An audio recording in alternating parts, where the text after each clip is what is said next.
Jin Sakai isn't the most interesting protagonist you'll ever play as, but he's interesting enough to get the job done, thanks to his complex dilemma between staying true to his code as a samurai and breaking that code to become something that the people of Tsushima fear, but need at the same time during this horrific Mongol invasion. I am Khotan, cousin of Kublai, grandson of Genghis.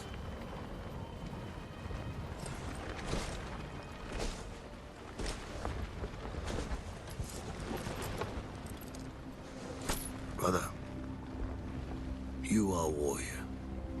I can see that. The story is a straightforward tale about Jin defending his home and driving the Mongolian army off the island of Tsushima as he struggles to remain honorable while doing it. Thanks to the well-acted performances across the board, you will meet some of the best supporting characters that I've seen in a video game since Witcher 3. I want you to know, I'm not... You don't owe me an explanation. I cared for my husband, but I cared for Mai, too. You still do. I think I always will. Their side missions alone could carry the game even if the main story fell short, but thankfully it didn't, since the main story only made me care more about Jin's resolve as the end drew near.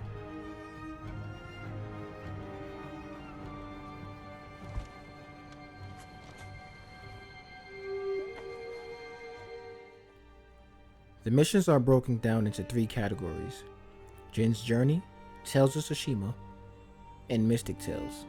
Jin's Journey is clearly the main story.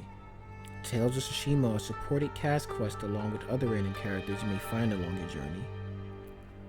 And Mystic Tales are scenario-based missions which consist of treasure hunting to dueling powerful enemies for hidden special weapons and armor you can only get by completing these quests.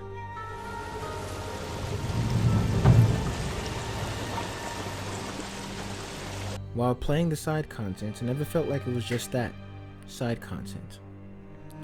The game did a good job on making the side content feel like a part of the main story as it ran cohesively with the narrative and always felt satisfyingly rewarding no matter what quest I completed.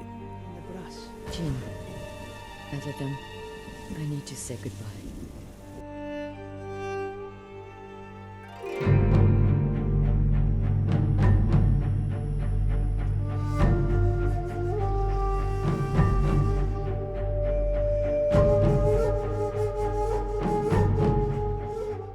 Hands down, this is arguably one of the best looking games this generation. From the luscious, vibrant fields of vegetation to the desolate, misty dark lands of Tsushima. This game is a marvel to look at, especially on a 4K TV, even though the game may not be as detailed as Death Stranding and God of War. It holds up with this unique physics engine from infamous Second Son, and the gorgeous art style that they chose that really matches up with the tone of the game.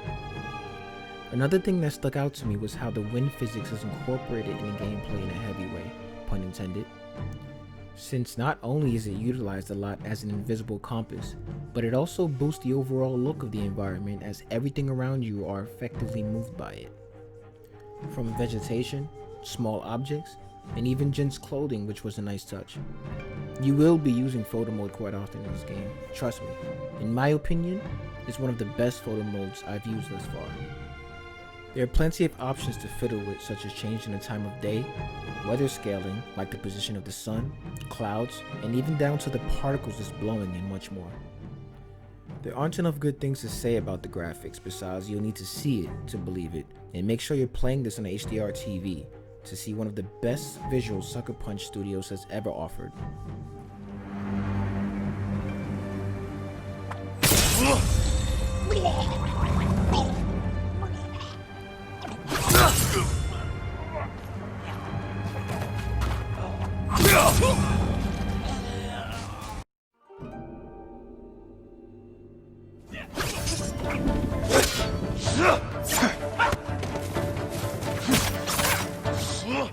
The gameplay is masterful as it struck a nice chord between Assassin's Creed Odyssey and Zelda Breath of the Wild. Since there's a lot of mechanics to the game that can be a separate video in itself, I'd rather discuss the basics and let you discover the advanced mechanics organically, as I did, since its upgrade system is quite extensive. So stay rest assured when I say, that it's a treat when you're not expecting it. And speaking of not expecting something, my only caveat I have with this game is the lack of a lock-on system. Even though the combat system does enough for you to forget about it for a while, and yes, that may have been intentional, but it would have been nice to have it at least as an option. Aside that, the combat system is surely going to raise some eyebrows at some Ninja Gaiden fans. It's been a while since I played a game with excellent SPM, short for sword precision mechanics. Jin's mobility and strikes is as fast as the moment you tap the correct button, meaning no matter what animation he's in the middle of, it will cut to your next action at the precise moment you press it, which leads to a lot of cool moments, like parrying and striking an opponent down as fast as you want to.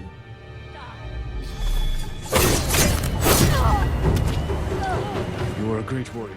The stealth gameplay isn't the best of the best, but it was enough to keep a veteran stealth player like me hidden while catching enemies by surprise through more than 60% of my playthrough.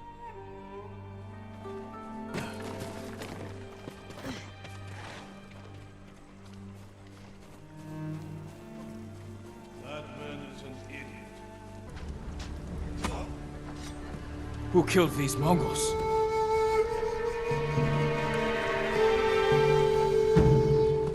Who stood against the siege? Who saved Yarikawa? We did!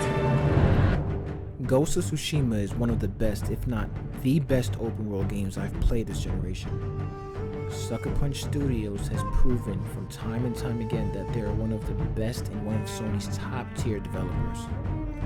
Ghost of Tsushima is what I believe to be their top game yet, and I don't think I'm by myself when I say this was a great way to close out this generation and a great way to begin a new franchise.